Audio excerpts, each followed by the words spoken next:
Irmãos, o livro de Miqueias foi escrito lá por volta de 720, 730 antes de Cristo. É uma época onde o reino de Israel já tinha sido dividido em duas partes, mas também é uma época onde a profecia hebraica está no seu auge. Miqueias profetiza na mesma época que Isaías, com uma diferença. Isaías é o profeta que está ali convivendo no palácio. Isaías é o profeta que fala diretamente para o rei e para a elite política que cerca o rei de Israel. Miqueias é o profeta do campo. Miqueias veio de uma cidade pequenininha, muito minúscula, e uma cidade que não figura entre as principais. Miqueias vem de um espaço bem periférico, é um profeta que se levantou sem necessariamente conhecer os poderosos, mas é um profeta de muita coragem. Porque na época de Miqueias, o que estava acontecendo? Israel e Judá, os dois reinos, estavam experimentando um pequeno período de muito crescimento econômico. Irmãos, alguns impérios ao redor de Israel tinham se fragilizado. O Império Amorita, por exemplo. E como esses impérios tinham se fragilizado, Israel experimentou um certo crescimento. Não só crescimento financeiro. Nessa época aqui, Israel está fazendo muito comércio. A agricultura está a todo vapor e é uma época rica. Mas também Israel experimenta um crescimento político, no sentido de que as fronteiras estão seguras. Só que ao mesmo tempo, irmãos, é uma época onde, nessa riqueza que está crescendo, muita gente usa do dinheiro e usa do poder de um jeito errado. É uma época onde em Israel o suborno se torna uma prática corriqueira. E aí muita gente que tinha dinheiro pagava os juízes de Israel para que o julgamento fosse favorável à sua ideia pessoal, não à lei de Deus. Muitas pessoas um pouco mais pobres estavam perdendo as suas terras e aí acabavam perdendo também segurança alimentar, família, porque os poderosos estavam dando julgamentos que beneficiavam quem pagava mais. E também é uma época onde a profecia em Israel se vendeu ao dinheiro. Você tinha profetas que, pelo preço adequado, eles profetizavam segurança na sua vida. Mas se você não pagasse o adequado, o profeta profetizava maldição. Então não é uma época muito bonita quando a gente considera a fidelidade do povo a Deus. Aquele povo tinha se vendido a suborno, se vendido a profecia errada, e para piorar, aquele povo tinha quebrado a aliança com Deus. Aquele povo, que é o povo da aliança, começou a adorar vários outros deuses. E nesse contexto Deus levanta Miqueias e Isaías. Isaías para falar diretamente no núcleo político, que é o palácio. Miqueias para vir do campo com uma voz profética corajosa. Os dois profetas, Miqueias e Isaías, não têm medo do poder. Os dois, eles miram em todos esses poderosos que estão ali aceitando suborno, e eles vão enfaticamente condenar. E qual é a profecia de Miqueias? O povo se desviou, o povo está errado, e mesmo que por hora se experimente um pouco de crescimento econômico, Deus destruirá esse povo por meio de outros impérios que se levantarão. Para dar um spoiler, a profecia se cumpriu. Alguns anos depois de Miqueias, nós temos a Assíria e Babilônia destruindo tanto Israel quanto Judá. Mas vamos visualizar o cenário em que Miqueias constrói a sua profecia. Veja ali no capítulo 1, a partir do versículo de número 2. Miqueias 1, versículo 2, diz assim a palavra do Senhor: escutem todos os povos, prestem atenção, ó terra, e todos seus moradores. O Senhor Deus será testemunha contra vocês do seu santo templo. O Senhor falará, porque eis que o Senhor sai do seu lugar. Ele desce e anda sobre os altos da terra. Os montes debaixo dele se derretem, e os vales se fendem, são como cera diante do fogo, como águas que se precipitam num abismo. Tudo isso por causa da transgressão de Jacó e dos pecados da casa de Israel. Irmãos, olha esse começo. Miqueias, o homem do campo, ele vem e o que ele está pronunciando? Deus está descendo. Deus está descendo do seu templo e está percorrendo os montes da terra. E os montes da terra se derretem debaixo dos pés de Deus, e ele está vindo como testemunha contra o seu povo.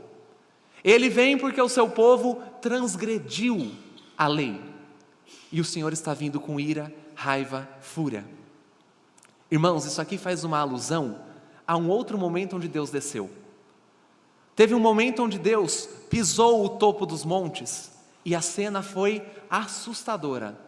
Isso aconteceu no Monte Horebe, isso aconteceu no Sinai, quando o povo de Deus estava saindo do Egito. Lembra de Moisés? Os 10 mandamentos? Deus desce sobre o monte e a glória de Deus sobre o monte é tão enfática, tão poderosa, que o coração do povo treme, ninguém quer subir, e eles mandam Moisés. Naquela ocasião, Deus desceu para a montanha para criar uma aliança com seu povo, distribuir a lei, passar os 10 mandamentos. Aquela foi a descida da aliança. Mas agora Miqueias está dizendo, Deus está descendo mais uma vez, Deus está vindo sobre os montes, mas não é para fazer uma nova aliança, é para cobrar Israel da falência da primeira. Deus fez um acordo com seu povo, Deus fez uma aliança, mas o povo quebrou, e o mesmo Deus que fez o monte fumegar, agora desce para testemunhar contra a sua própria gente, seu próprio povo. Quais são os pecados de Israel? Nós leremos uma sequência de alguns versículos. Veja ali Miqueias, ainda capítulo 1, versículo 7. Todas as suas imagens de escultura serão despedaçadas, e tudo o que ela no caso, a noiva de Deus, Israel, ganhou com sua impureza será queimado. De todos os seus ídolos eu farei ruína, visto que ela os ajuntou com um pagamento por prostituição. Em pagamento por prostituição eles serão transformados. Vai lá em Miqueias 2, versículo 2.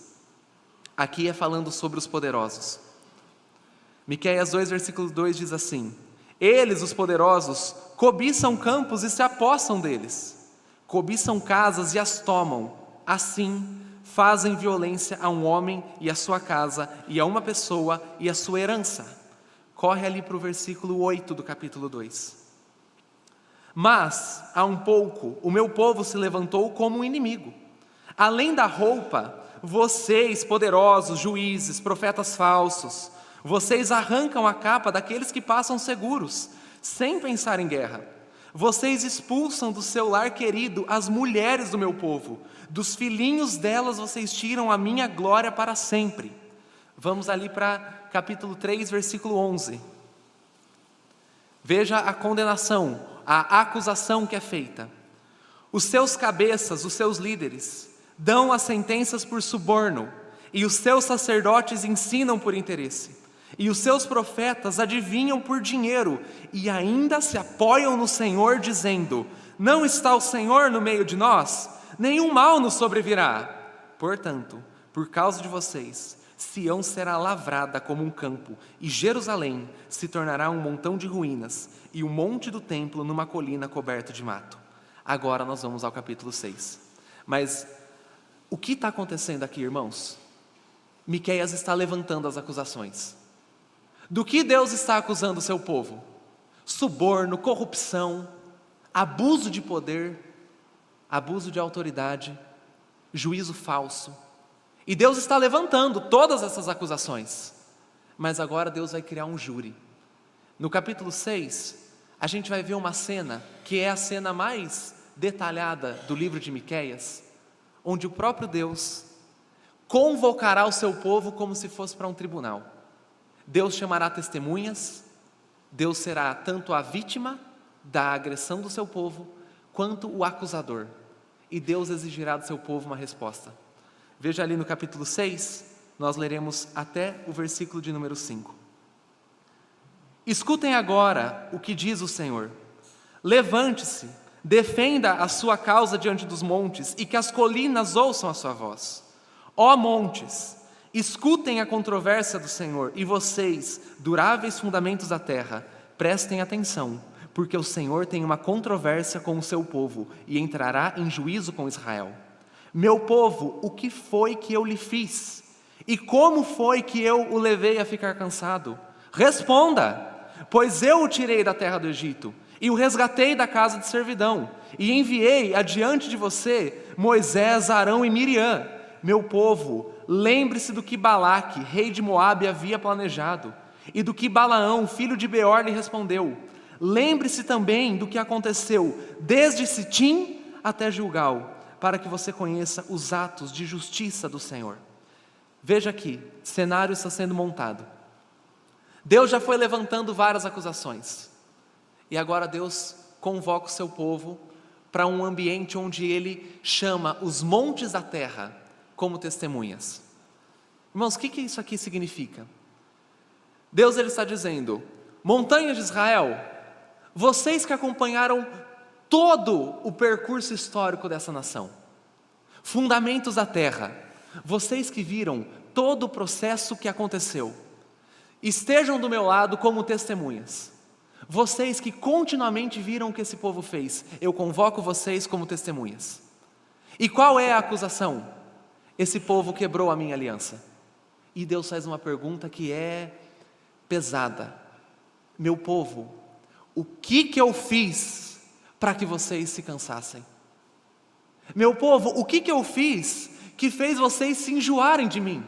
Diante de toda a criação, diante dos montes, respondam, o que eu fiz de errado?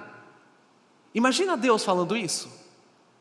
O Deus de Israel, autor do universo, criador dos céus e da terra, perguntando para o seu povo, onde eu falhei? Só que mesmo nessa sentença dura, Deus ele usa uma expressão que a gente precisa gastar um tempinho pensando nela. Quando Deus chama todo Israel para responder às suas acusações, olha a expressão que Deus usa. Meu povo. Meu povo. Quando Deus chega para acusar, quando Deus chega firme para exigir do povo de Israel alguma resposta, Ele não ignora, Ele não esquece um fato. Era povo que Deus tinha escolhido. Meu povo, o que eu fiz de errado? Quando Deus começa a sua acusação, Ele traz à memória um fato que é maravilhoso. Deus escolheu aquele povo duro, esquisito, aquele povo de dura cerviz, para receber esse indicativo, meu. Quando o Senhor se apresenta diante do povo de Israel, o Senhor faz questão de rememorar a sua aliança. Ele não chama aquele povo de meus pilantras, meus corruptos, não. Nação que eu escolhi, onde eu errei. E aí Deus vem com a sua argumentação. E quando Deus começa a argumentar, Deus ele não chega e fala, meu povo, eu sou o Senhor do universo, eu fiz Júpiter, Saturno. Não. Deus começa a trazer à memória daquele povo os atos de misericórdia e justiça que ele tinha realizado. E o primeiro ato que Deus traz à memória é a libertação do Egito. 400 anos que o povo de Israel fica sobre as mãos de Faraó. E aí um dia, Deus com um braço forte, humilha cada deus do Egito. Faz milagres que nunca tinham sido vistos na história. Deus faz com que escuridão caia sobre o Egito, mas Israel, o povo que Deus escolheu, tem luz. Na libertação do Egito, Deus faz com que pragas atinjam a casa de Faraó, mas a casa do escravo hebreu foi protegida por Deus. Na libertação do Egito, Deus leva o povo diante de um mar intransponível, e de repente com um braço forte, Deus escancara uma passagem, e a seco, escravos passam no meio do mar e são salvos pela ação misericordiosa de Deus. O que Deus está dizendo ao seu povo? Lembra lá no Egito? Por acaso foi cansativo ser salvo? Por acaso foi cansativo sair da escravidão? Onde foi que eu errei quando eu tirei vocês do Egito? Qual dos meus atos de libertação não foi adequado, povo de Israel? Qual dos meus atos te cansou para que você fosse tão negligente com a aliança? E aí Deus também fala sobre Moisés, Arão e Miriam. Irmãos, Deus não só livrou o povo da terra do Egito, mas entregou o povo nas mãos de 2 grandes líderes maravilhosos. Moisés, um líder que priorizou justiça, entregou a lei, os 10 mandamentos. Moisés, o líder, que quando o povo de Israel fez um bezerro falso, Moisés foi diante de Deus e falou: Senhor, não destrua esse povo. Moisés é o líder que intercede, que cuida, que julga, que espalha a lei para que não vire anarquia. E Deus está dizendo: por acaso ter um líder como Moisés foi cansativo? Por acaso ter um líder como Moisés justifica você, povo de Israel, abandonar a minha aliança? E Deus continua: eu estive com vocês desde Sitim até Gilgal. Irmãos, o que acontece em Sitim e Gilgal? Ali Deus está resumindo em uma pequena frase todo o processo da conquista da terra prometida. Aqui ele está falando de Josué, dos juízes. O que Josué fez?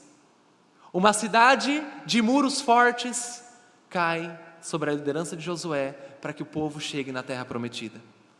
Tribos inimigas são destruídas sobre a liderança de Josué para que o povo de Deus conquiste de Sitim até Gilgal.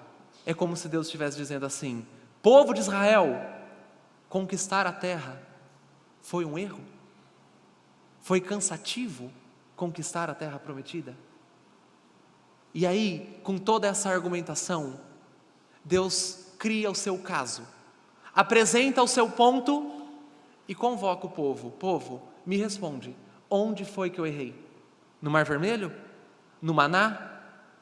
Na sombra no deserto? Na terra que mana leite e mel? Onde eu errei? E aí o povo tem que dar uma resposta. Veja só o versículo de número 6 até o versículo de número 7. Com o que me apresentarei ao Senhor e me inclinarei diante do Deus excelso? Virei diante dele com holocaustos, com bezerros de 1 ano? Será que o Senhor se agrada com milhares de carneiros, com 10.000 ribeiros de azeite? Darei o meu primogênito pela minha transgressão e o fruto do meu corpo pelo pecado da minha alma? Aqui é a resposta do povo. Deus acusou com muita justiça. Deus apresentou o seu caso. E o povo agora responde: e agora, o que eu vou fazer?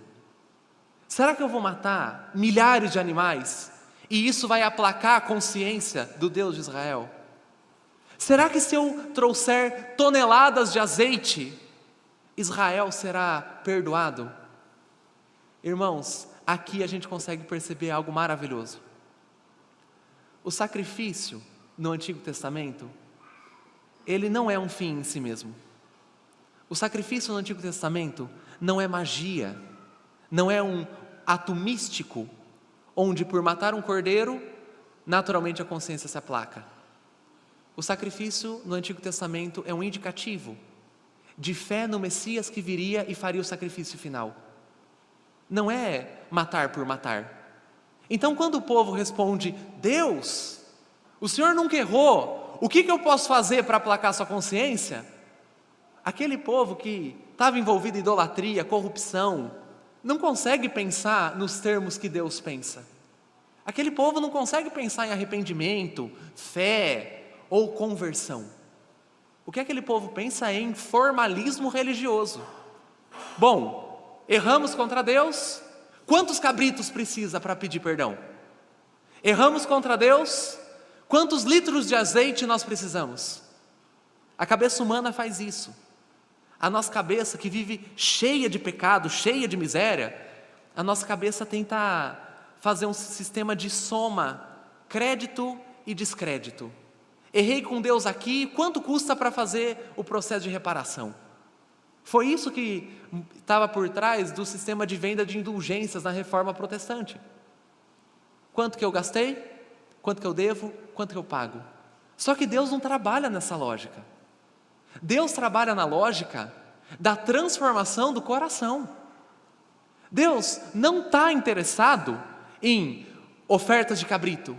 Deus está interessado que aquela oferta de cabrito seja feita com fé no Messias que viria e que transformaria a identidade e o coração de Israel.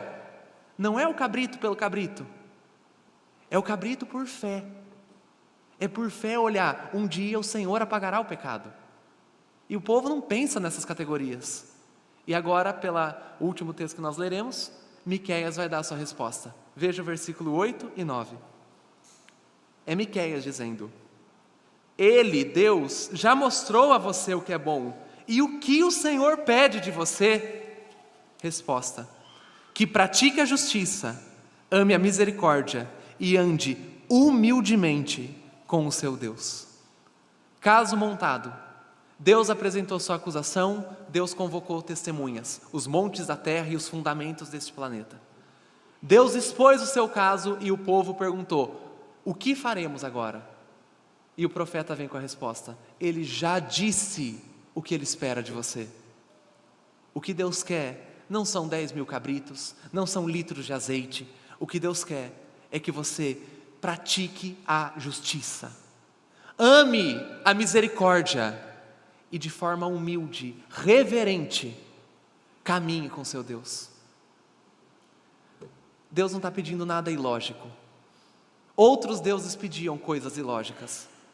A gente leu na sessão anterior que o povo perguntou: o que eu farei? Darei meu primogênito? Havia um deus chamado Moloque, nessa época, que exigia o filho mais velho do casal ou do rei para poder abençoar. Isso é um pedido ilógico, isso é um pedido cruel. Mas o que Deus está pedindo não é nem ilógico, nem cruel, é santo. Deus está pedindo para o seu povo: povo meu, o que eu quero é que vocês façam justiça. Para de abusar do pobre, para de tirar a mulher da sua casa para pegar o terreno dela. Para de aceitar suborno, defenda a causa da viúva, do órfão. Eu quero justiça. E eu quero mais do que justiça, quero que você seja misericordioso. O que é misericórdia? Misericórdia é você ir além do que a justiça pede, é você intervir com perdão, com reconciliação. Misericórdia é o que Deus desempenhou com Israel durante toda a caminhada no Egito. O povo era duro, Deus derrama maná. O povo reclama, Deus derrama carne. O povo é duro de coração, Deus chama a convocação do arrependimento continuamente, até que venha a condenação. Mas Deus foi paciente, bondoso, ou, para usar o termo que a gente encontra nessa passagem, Deus foi misericordioso. Deus está pedindo justiça, Deus está pedindo misericórdia, Deus está pedindo: ande humildemente comigo. Olha só, aquele povo traiu Deus, aquele povo negou Deus, e Deus está dizendo: não quero vocês longe, andem comigo, mas com humildade. Caminha comigo, não na condição de alguém que manipula o sagrado. Caminha comigo com reverência, ande comigo humildemente.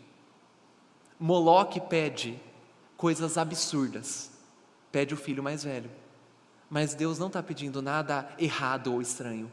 Deus está pedindo algo justo, justiça, misericórdia, humildade.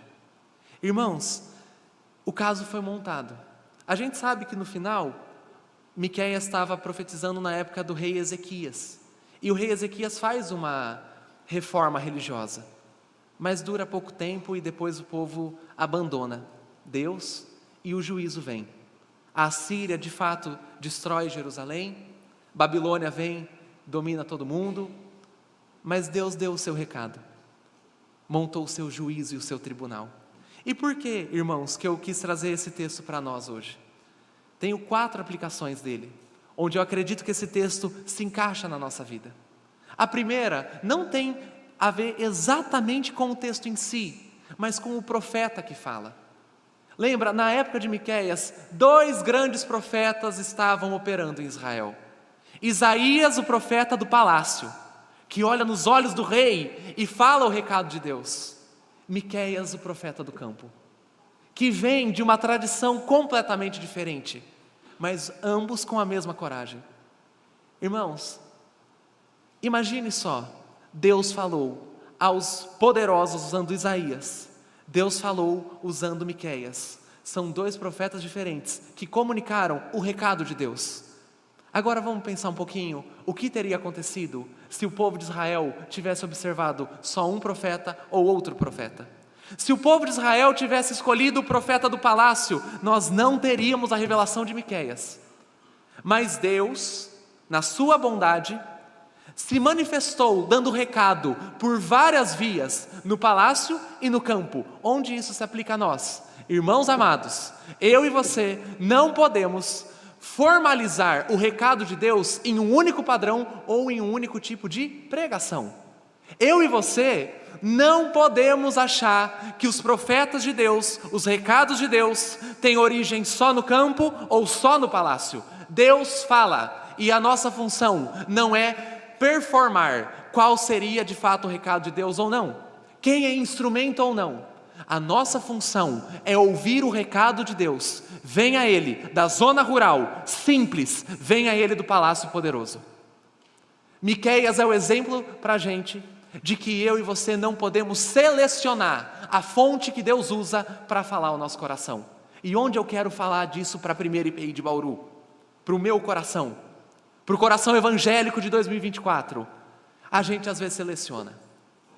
Às vezes a gente seleciona de onde virá o recado do Senhor. Nós escolhemos os nossos pregadores favoritos. Nós escolhemos os pregadores que vão falar o nosso coração. E quando é o Augusto Nicodemos pregando, com certeza será a voz de Deus. Mas quando é o líder do pequeno grupo, que vive a vida corrida e preparou um estudo simples, não é recado de Deus. Ali é tempo de comunhão só. Não é, irmão. Deus fala, e a nossa função não é enquadrar o recado de Deus em alguma estrutura da nossa cabeça. A nossa função é ouvir o recado de Deus aonde Ele deixar. Então, se o Senhor Deus estiver falando com você, usando um líder de pequeno grupo, se o Senhor Deus estiver falando com você, usando Augusto Nicodemos, ou um seminarista meia boca de uma igreja, irmão, nosso papel não é observar o recado de Deus conforme o nosso critério. O nosso papel é ouvir o recado do Senhor, observando a mensagem. É tão triste quando os crentes focam mais na forma da pregação do que no contexto, no conteúdo que é pregado. Aquela pregação é monótona, me cansa. Aquela pregação não me faz dar risada. Puxa, essa pregação não aqueceu meu coração, não gerou uma coceira na minha alma. E aí a gente ignora o recado de Deus, porque a forma não veio de acordo com o que a gente queria. Só que no final dos tempos, o Senhor Deus não perguntará se a forma foi boa, se a exposição foi boa. O Senhor perguntará: você observou o conteúdo? Preste atenção no conteúdo da mensagem. Um bom profeta não é quem vem do palácio ou do campo. Um bom profeta é quem comunica o recado de Deus com justiça, a partir da lei. Então a gente não seleciona os nossos pregadores, independente da origem deles. Segundo ponto, irmãos, a cena toda que Deus está montando, agora sim, observando diretamente a passagem, a cena toda que Deus está montando é muito dura. Deus está trazendo o seu povo a juízo, e Deus está colocando o dedo na cara do seu povo, dizendo: responde onde eu errei. É uma cena dura, mas irmãos, por trás de toda a dureza, toda a firmeza de Deus, a gente não pode perder de vista que há uma graça abundante no juízo e na repreensão do nosso Senhor. Irmão, o que é pior? O que é pior? Deus convocar o seu povo para confrontá-lo, ou Deus permitir que mulheres percam suas terras porque os juízes estão julgando com suborno? O que é pior? Deus chamar o seu povo para uma conversa séria e dura, ou então permitir que o pobre continue sendo morto, porque o povo de Deus não faz justiça? Com toda certeza, irmãos, é muito pior se a gente ficar abandonados nos nossos pecados. Por trás do juízo de Deus e das conversas duras que Deus tem com a gente, o que existe é uma graça abundante transformando a nossa vida. Irmão, você tem ideia? Deus não nos quer abandonados no nosso padrão cultural miserável. Deus, quando nos chama e faz uma pregação dura, ou quando Deus traz o seu recado, a gente olha e fala: nossa, isso é pesado. Pesado é ofender o órfão, pesado é pisar a cabeça da mulher, mas gracioso é ser chamado a atenção por Deus para ser convertido. É muito melhor que o Senhor Deus nos chame, nos pegue pelo pescoço e diga: olha para o lado certo, do que nos abandone na nossa maldade. Então a gente não pode ignorar que por trás da dureza do texto profético e do texto bíblico existe um chamado de Deus a uma vida santa. Sabe onde a gente encontra isso? Hebreus capítulo 12, quero compartilhar com os irmãos. No versículo de número 10, o apóstolo Paulo, irmãos, a gente acredita, né? Mas não dá para falar, tudo bem. A pessoa que escreveu Hebreus, tomara que seja Paulo. Quando a gente chegar lá em cima, eu acho que eu vou ter acertado, né? Mas, enfim, se eu estiver errado, já vou estar perdoado também. Hebreus 12, 10, falando da condenação, da repreensão dos pais humanos e do Pai Celestial, Deus. Diz assim o texto: pois eles, os pais humanos, nos corrigiam por pouco tempo, segundo o melhor lhes parecia. Deus, porém, nos disciplina para o nosso próprio bem, a fim de sermos participantes da sua santidade. Na verdade, toda disciplina, ao ser aplicada, não parece ser motivo de alegria, mas de tristeza. Porém, mais tarde, produz fruto pacífico aos que têm sido por ela exercitados, frutos de justiça. O texto de Hebreus está dizendo: disciplina dói, mas Deus nos disciplina com um objetivo: nos fazer participantes da sua santidade. Então, nossa, como é duro esse texto, como é duro isso! Duro é você continuar agindo como alguém que não tem a santidade de Deus. Duro é você pisar a cabeça do órfão. Duro é ser corrupto. Isso é duro. Mas ser chamado a atenção para participar da santidade do Deus Altíssimo não é duro, é graça. Então a gente não pode ignorar, por trás do juízo do Senhor, há muita graça chamada santificação operando em nós. Essa é a segunda aplicação. Terceira, irmãos, quando eu penso em alguém que pratica a justiça, ama a misericórdia e anda humildemente com Deus, qual é o primeiro nome que vem à sua cabeça? É o nome de Jesus. Deus chama o seu povo para dar uma bronca, para puxar a orelha do seu povo. E qual que é o objetivo de Deus? Puxar a orelha só pelo prazer de falar que o povo estava errado? Não. O objetivo de Deus é o seguinte: você, povo de Israel, quero te conformar, através dessa bronca, através desse chamado, desse juízo, a alguém que é maravilhoso, alguém que é lindo, de caráter e obras. Quero te conformar a um Messias, Jesus. Quero que você seja semelhante a Ele.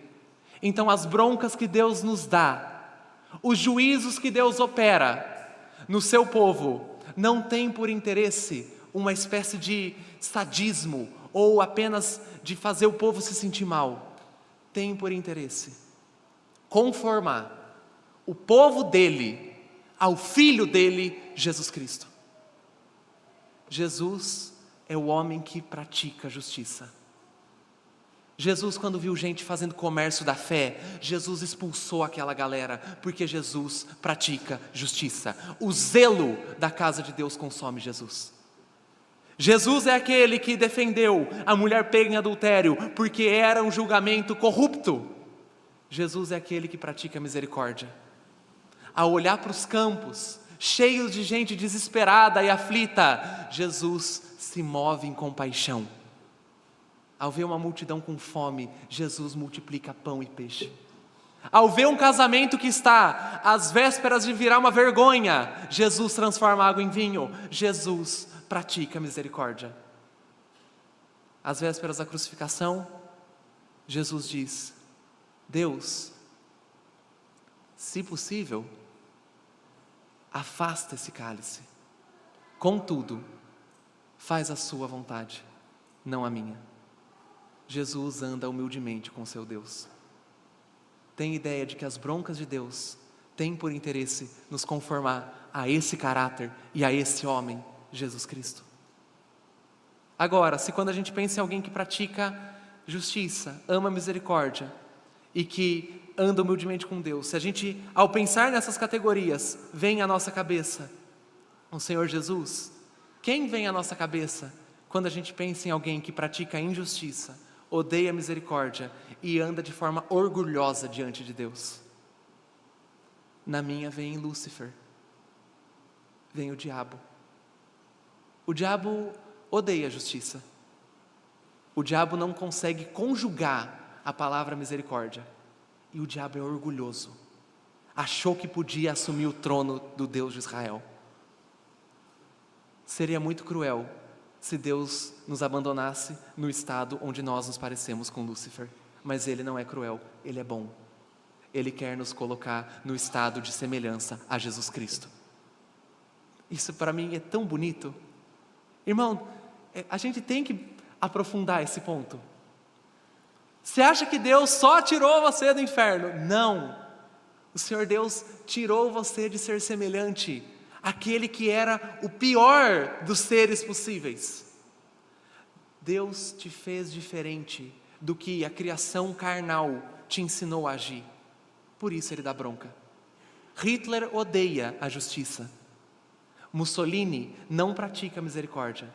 Mas Jesus Cristo faz justiça, misericórdia e humildade. Jesus quer que a gente seja parecido com Ele. Por isso Deus monta o seu tribunal.